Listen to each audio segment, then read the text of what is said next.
போதே அவனோட அப்பாவை அடிக்க போறான். என்ன ரீசன் தெரியல. அது மட்டும் இல்லாம அவனோட அம்மாவுமே அங்கதான் இருக்காங்க. அப்பதான் ஒரு வாய்ஸ் ஓவர் கொடுக்க ஆரம்பிக்கிறாங்க. நிறைய பேர் வேர்ல்ட் ஸ்ட்ராங்கஸ்ட் ஆகணும் அப்படின்னு ஆசைப்படுவாங்க. பட் ஆனா ஒரு பாயிண்ட்ல அவங்க வந்து கை விட்டுருவாங்க. பட் ஆனா சிலர் தான் அடல்ட் ஆனா கூட அந்த கனவுக்காக போராடிக்கிட்டே இருப்பாங்க. சோ அந்த மாதிரி தான் வேர்ல்ட் ஸ்ட்ராங்கஸ்டா இருக்கிற அவனோட அப்பாவை தோக்கடிக்கிறதுக்காக பாக்கி போராடிட்டு இருக்கிறான். போன சீசன்லயே ஜூனியர் வந்து ஹன்மாவை பார்க்க போயிருப்பான். பட் ஆனா அவங்களோட கான்வர்சேஷன் வந்து ஃபுல்லா காமிச்சிருக்க மாட்டாங்க. சோ அந்த கான்வர்சேஷன் என்ன அப்படின்னு பாத்தீங்கன்னா, முகமது அலி வந்து ஒரு டெக்னிக் கண்டுபிடிக்கணும் போன சீசன்ல சொல்லியிருப்பாரு. அந்த டெக்னிக்கை நான் மாஸ்டர் பண்ணிட்டேன் அப்படின்னு சொல்லும்போது ஹன்மா நம்ப மாட்டாரு. உங்களுக்கு வார்த்தையார சொன்னா புரியாது, நான் செஞ்சே காமிக்கிறேன்னு சொல்லுவானா. ட்ரையல்ஸ் தான் காமிக்கிற அப்படிங்கிறதுக்காக நான் ஃபுல் பவர்ல சண்டை போட மாட்டேன்னு நினைக்காத அப்படின்னு ஹன்மா சொல்லும்போது ரெண்டு பேருமே சண்டை போட தயாராக ஜூனியர் வந்து கிளவுஸ் போட்டுருப்பான். ஹன்மாவை பார்த்து ஒரு பஞ்சு பண்ணுவான். ஆனா கை திரும்ப வரும்போது கை மட்டும் தான் இருக்கும், கிளவுஸ் இருக்காது. அப்பதான் சடனா ஹன்மா தரையில படுத்துட்டு, இது வந்து இகாரி பொசிஷன், உங்க அப்பா இந்த பொசிஷனுக்கு எதிராக சண்டை போட ரொம்பவே கஷ்டப்பட்டாரு. சரி நீ எப்படி இந்த டெக்னிக் எடுத்து சண்டை போட போறோம் பாக்கலாம் அப்படின்னு சொல்லும்போது, சரி நம்மளும் ஜூனியர் எடுத்து சண்டை போட போறோம் அப்படின்னு எதிர்பார்த்தா, மார்ஷல் ஆர்ட்ஸ் அப்படிங்கிறது வந்து வீக் பீப்புள் ஸ்ட்ராங் பீப்புள் இருந்து தப்பிக்கிறதுக்காக தான் கண்டுபிடிக்கப்பட்டது.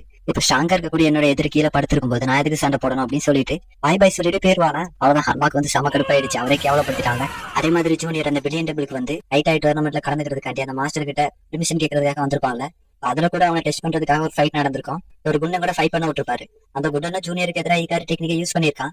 ஜூனியர் அவன் கிட்ட போக அவன் காலை வச்சு கிக் பண்ணிக்கிட்டே இருப்பானா.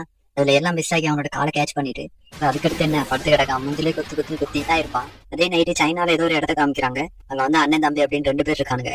அதுல எனாகி மாதிரியே ஒருத்தன் பாய்சன் டெக்னிக் யூஸ் பண்ணிட்டு இருக்கான். அதுல பாய்சன் டெக்னிக் யூஸ் பண்றது வந்து தம்பிக்கார மாதிரி தான் தெரியுது.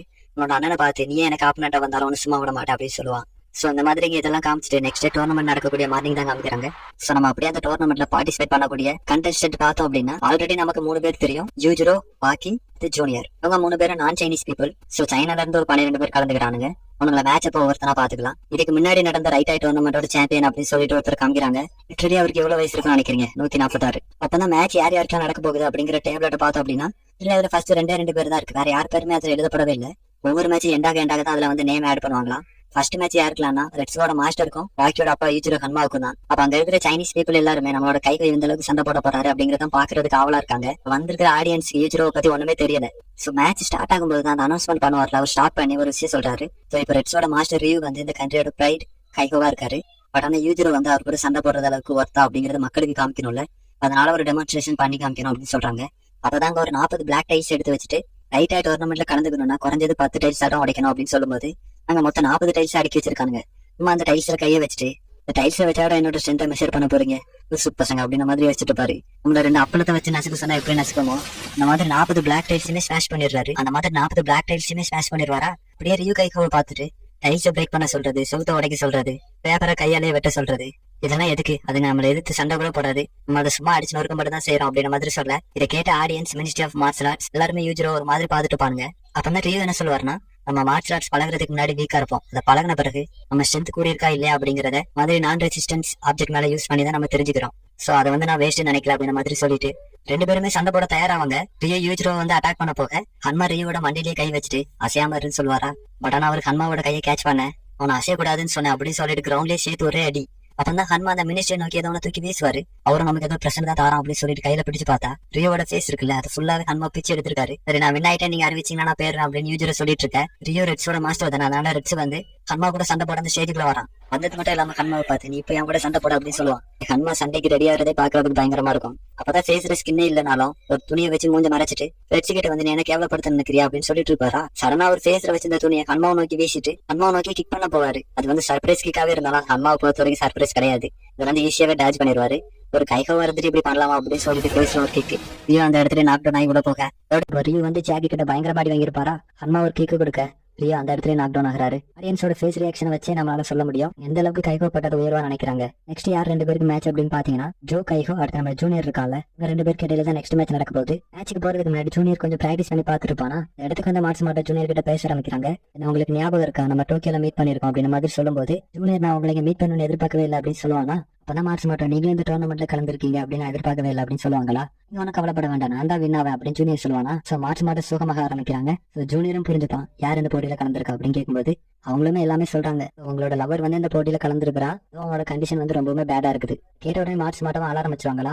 உடனே ஜூனியருமே கம்ஃபர்ட் பண்ண ஆரம்பிக்கிறான். அது மட்டும் இல்லாம நானும் பாக்கி எதிரெதிரா இருந்து சண்டை போட வேண்டிய சிச்சுவேஷன் அமைஞ்சிச்சுன்னா இந்த சண்டையை முடிந்த அளவு நான் ஸ்மூத்தாவே முடிக்க பாக்குறேன். பாக்கி இதுக்கப்புறம் சண்டை போடக்கூடிய போட்டியிலையும் அவனுக்கு எந்த ஒரு பிரச்சனை நடக்கக்கூடாது அப்படின்னு நம்ம வேண்டிப்போம் அப்படின்னு சொல்லுவானா. அதோட ஜூனியருக்கும் ஜோக்கோ இடையில நடக்கக்கூடிய மேட்சை பார்த்தோம்னா அவங்க 2 பேரும் நேமா அனௌன்ஸ்மெண்ட் பண்ண அவங்க 2 பேருமே ரிங்குக்குள்ள வராங்க. இருக்காங்க. உடனே அதுல ஜோ அப்படிங்கிறவங்க வந்து ரொம்பவுமே ஹைட்டா இருக்கிறான். மேட்ச் ஸ்டார்ட் ஆக வந்து ஜோ அப்படிங்கிறவங்க வந்து ஒரு நோக்கி கிக் பண்ண வருவானா, வேற ஹைட்டா இருக்கிறான். அவனோட பாலே ஒரு பஞ்ச் பண்ணி விட்டுருவான். அந்த இடத்துல கீழே சுருண்டு விழ இப்படி அடி வாங்கின பிறகு மறுபடியும் எந்திரிச்சு நிப்பானா. அப்பதான் மத்த கான்டெஸ்ட்ல இருக்கானுங்கல்ல, அவன் பட்ட அடிக்கு வந்து கொஞ்சமாவது ரெக்கவரி ஆக டைம் கொடுக்கணும். பயங்கரமா வேற இன்ஜுரி ஆயிட்டானா, அக்ரெசிவா சண்டை போட ஆரம்பிக்கிறான். ஆப்பனண்ட்ல ஜூனியர் வந்து ரொம்பவுமே நிதானமா சண்டை போட்டுட்டு இருக்கான். அப்ப ஜோ வந்து ஒரு ஆசமான பஞ்சு கொடுப்பானா, எல்லாருமே அவன் ரெக்கவர் ஆயிட்டானா அப்படின்னு வச்சுட்டு இருப்பாங்க. அப்பதான் ஜூனியர் அவனோட ஜாலியில ஒரு சின்னதா ஒரு பஞ்சு வைக்க ஜோ கைக வந்து அந்த இடத்துல நாக் டவுன் ஆகுறான். பாட்டான முக்கியமான 3 பெருசும் இந்த மாதிரி ஒரு கேவலமான டோர்னமெண்ட் அதுக்கு முன்னாடி நாங்க பார்த்ததே இல்லை அப்படின்ற மாதிரி பாத்துட்டு இருக்காங்க. அப்படியே ஜூனியர் தான் அந்த மேட்ச்ல வின் ஆகிட்டான் அப்படிங்கறத அறிவிக்க கான்டெஸ்டன்ட் யார் அப்படிங்கறத சொல்றாங்க. ஐகோ பாக்கி இவங்க 2 பேருக்கு இடையில தான் நெக்ஸ்ட் மேட்ச் நடக்க போகுது. இப்போ இதுல லீ கைகோ யாருன்னு நினைக்கிறீங்க? எனக்கு மாதிரி இவனுமே பாய்சனஸ் டெக்னிக் தான் யூஸ் பண்றான். இந்த லீயை பத்தி ரெட்ஸ் வந்து பாக்கி கிட்ட கொஞ்சம் சொல்லிட்டு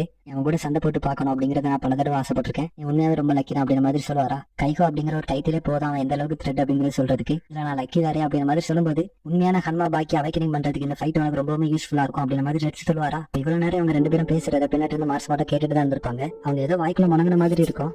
என்னது அப்படின்னு சொல்லி கேட்பாரா. நீங்களே நினைச்சு பேசிட்டு இருக்கீங்க அப்படின்னு சொல்லி கத்துவாங்களா. இதுலயே நமக்கு தெரியுது மார்ஸ் மட்டும் வந்து பாக்கியா நினைச்சு எந்த அளவுக்கு சஃபர் ஆயிட்டு இருக்காங்க. இதெல்லாம் பேசிக்கிட்டே ரெட்ஸோ கிக் பண்ணிக்கிட்டே இருப்பாங்க. பாக்கி மார்ஸ் மட்டும் நிறுத்தி இது போதும், கண்டிப்பா எனக்கு ஒண்ணுமே ஆகாது அப்படின்னு சொல்ல அவங்களுமே கொஞ்சம் சமாதானமாகறாங்க. அப்படியே அந்த சீனாவை கட் பண்ணி பாக்கி கிரவுண்டுக்குள்ள வரும்போது நேரம் கத்திட்டு இருந்த கிரவுண்ட் வந்து சடனா சைலண்ட் ஆயிருமா. இந்த பையன் ஓகே தானா, கிரவுண்ட்ல அவன் சண்டை போட்டுவானா அப்படின்ற மாதிரி அவங்க யோசிச்சுட்டு இருக்க சீட்டை லீயுமே கிரவுண்டுக்கு வர அவர் வந்து சீரப்பாக ஆரம்பிச்சிட்டாங்க. ஆரம்பிச்ச உடனே பாக்கி வந்து ஃபர்ஸ்ட் ஸ்ட்ரைக்கா ஒரு கிக் கொடுப்பான். அந்த லெக் வந்து அவனோட பாய்சனஸ் ஹேண்டில் வந்து டச் ஆயிருமா. அந்த பாய்சன் வந்து ரியாக்ட் ஆக ஆரம்பிக்குது. பாய்சன் கூட கான்டாக்ட் ஆன பகுதி இருக்குல்ல, இப்போ கடிச்சா எப்படி வீங்குமோ அதே மாதிரி ஒரு பபுள் மாதிரி ஆக வந்து அவனோட வாயாலே அதை உறிஞ்சிட்டு போயிருவான். ஆப்பனட்லயே இருக்காங்க. அவனுக்கு இப்ப ஒரு விஷயம் தெரிய வருது, பையன் வந்து பாய்சனால அஃபெக்ட் ஆயிருக்கான் அப்படிங்கிறது தெரிஞ்ச உடனே அவங்க 2 பேரும் அவங்களுக்குள்ள கொஞ்சம் பேசிட்டு வித்தியாசமான ஸ்டைல ஹேண்ட் ஷேக் பண்ணுவானுங்க. அதை பார்த்த உடனே ஆடியன்ஸ் வந்து எல்லாருமே புரிஞ்சுக்கிறாங்க இந்த மேட்ச் வந்து குயிக்கா முடிய போகுது. அவன் பாக்கி மேட்ச் ஒரு பஞ்ச் பண்ண வருவான். அப்ப பாக்கி அவனோட கை கேட்ச் பண்ணிட்டு ஆக்கி டெக்னிக் யூஸ் பண்றது மூலமா அவனை ஈஸியாக ஸ்லிப்பாக வச்சு பஞ்ச் பண்ண ரொம்ப தூரம் தள்ளி போய் விழுறான். அப்படின்னு சொல்றத விட முறைக்கு எப்படி எழுந்திச்சிருவான். அப்ப அந்த மேட்ச் பாக்குறதுக்கு ஹன்வாங்க வருவாரா. மேட்ச் அவன் சீக்கிரமா முடிச்சிடும் அப்படின்னு சொல்லும்போது நீ வந்து அவனோட பாய்சன் ஹேண்டை யூஸ் பண்ணி பாக்கி அட்டாக் பண்ண நேரம் பபுள் மாதிரி இருந்த கை வந்து நார்மல் ஆகுது. பாக்கி இப்ப நான் முடிச்சிடும் அப்படின்ற மாதிரி நினைச்சிட்டு ஒரு பஞ்ச் பண்ண வருவானா. நீ வந்து எதுக்குமே ரியாக்ட் பண்ணாம அந்த இடத்துல அப்படியே நின்றுட்டு இப்ப நீ முடிஞ்ச அப்படின்ற மாதிரி சொல்ல அந்த இடத்துல பிளட் வாமிட் எடுத்து தூரமா போய் விழுறான்.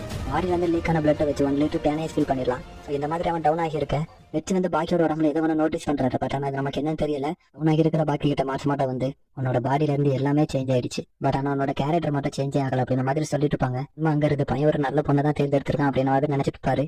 வந்து ஏதோ ஒன்று நோட்டீஸ் பண்ணாரு அப்படின்னு சொன்னால என்னது நோட்டீஸ் பண்ணிருக்காருன்னா பாக்கியோட உடம்புல இருந்து பாய்சன் வந்து நியூட்ரலைஸ் ஆயிட்டு அப்படின்னு சொல்றாரு. அவனுக்கு ஒண்ணுமே புரியல அது எப்படிதான் நடக்கும் அப்படின்ற மாதிரி யோசிச்சுட்டு இருப்போம். சடனா பாக்கி வந்து ஸ்லோவா எந்திக்க ஆரம்பிக்கிறான். இதை பார்த்து லீ வந்து பாக்கி அட்டாக் பண்ண பாக்கி அதுல இருந்து எஸ்கேப் ஆயிடுவான். அப்பதான் ரெட்ஸ் மார்ச் மாட்டோவை பார்த்து பாய்சன் வந்து நியூட்ரலைஸ் ஆயிடுச்சு அப்படின்ற மாதிரியான ஒரு சந்தோஷமான விஷயத்த அவர் இங்க மார்ச் மாட்டோட சொல்லிட்டு இருக்க. அப்பதான் ஹன்மான் அந்த லீயோட அண்ணன் இருக்காங்க அவங்ககிட்ட வந்து உன்னோட பிரதர் தான் அவனை கியூர் பண்ணிட்டா அப்படின்னு சொல்ல அவங்க ஒரு ஹிஸ்டரி சொல்றாங்க. அதை வந்து நான் ஷார்ட்டாவே சொல்லிடுறேன். அந்த காலத்துல சைனால வந்து ஒரு மிங் அப்படிங்கிற ஒரு மன்னர் இருந்திருக்காரு. ஒரு ஜப்பான்ல இருக்கிற ஒரு மன்னருக்கு 7 ஸ்க்ரோல் அனுப்பியிருக்காரு. இந்த ஸ்க்ரோல்ல தான் பாய்சன் ஹேண்டுக்கான டெக்னிக்லாம் இருந்திருக்கு. அது அவருக்கு கீழே இருக்கிற நிஞ்சா கேங் இருக்காங்க. அது அவங்ககிட்ட கொடுத்து நிறையவே அசோசியேஷன் பண்ணக்கூடிய வேலையை பார்த்திருக்காரு. இந்த மாதிரி ஜெனரேஷனா பாய்சன் ஹேண்ட் டெக்னிக்கான ஸ்க்ரோல் வந்து ஒவ்வொருத்தருக்கிட்டே மாறிக்கிட்டே இருந்திருக்கு. ஆனா 400 வருஷத்துக்கு முன்னாடி அது வந்து டோட்டலா ஸ்டாப் ஆயிருக்கு. இதுல இன்னொரு ட்விஸ்ட் என்ன அப்படின்னு பாத்தீங்கன்னா சைனால இருந்த கிங் வந்து ஜப்பான்ல உள்ள கிங்குக்கு 7 ஸ்க்ரோல் கொடுத்தாரு அப்படின்னு சொன்னால அது மொத்தமா 7 ஸ்க்ரோல் மட்டும் கிடையாது. மொத்தமா 12 ஸ்க்ரோல் இருந்திருக்கு. அதுல இன் அப்படிங்கிற வகை சேர்ந்தது வந்து ஜப்பான் கிட்டையும் யாங் அப்படிங்கிறது வந்து சைனா கிட்டே இருந்திருக்கு. என்னன்னா கெட்டது யாங்கன்னா நல்லது அப்படித்தானே. இப்ப நமக்கு இங் யாங் அப்படிங்கிற 2 ஸ்க்ரோல் இருந்திருக்கு அப்படிங்கிறது தெரிய வருது.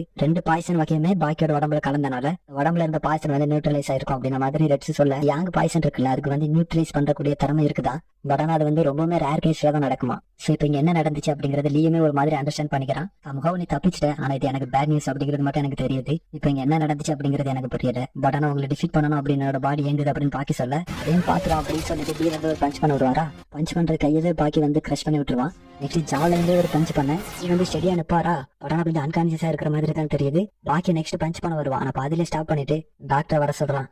லீ வந்து அந்த இடத்துக்கு அன்கான்சியஸ் ஆயிட்டாரு. அப்படியே நடந்து வந்து மார்ச் மாட்டோ கிட்டே நம்ம ஜெயிச்சிட்டோம் அப்படின்னு சொல்லி காமிக்க கிரௌடே பாக்கி பார்த்து சீரப் பண்ண ஆரம்பிக்கிறாங்க. பிகாஸ் வந்து இந்த கிரௌட்ல விஸ்டாண்ட் ஆகி நின்றுவானு அப்படின்னு கிரௌட்ல இருந்து எல்லாருமே வச்சுட்டு இருந்தாங்க. ஆனா இப்ப அவங்க நாட்டில் உள்ள கைகவே தோத்திருந்தாலும் கூட நல்லா சண்டை போடும் அப்படின்னு சொல்லி பாக்கியை சீரப் பண்ண அந்த மேட்ச் முடிஞ்சு கொஞ்ச நேரம் ஆன பிறகு எனக்கு தெரியும் நீதான் வின் பண்ணுவோம் அப்படின்னு சொல்லி மார்ச் மாட்டோ பாக்கியோட முன்னாடி வந்து ஒரு மீல் பீஸ்டே இருக்குது. எல்லாமே ரெட்ஸ் வந்து பாக்கிக்காக ஏற்பாடு பண்ணதுதான்.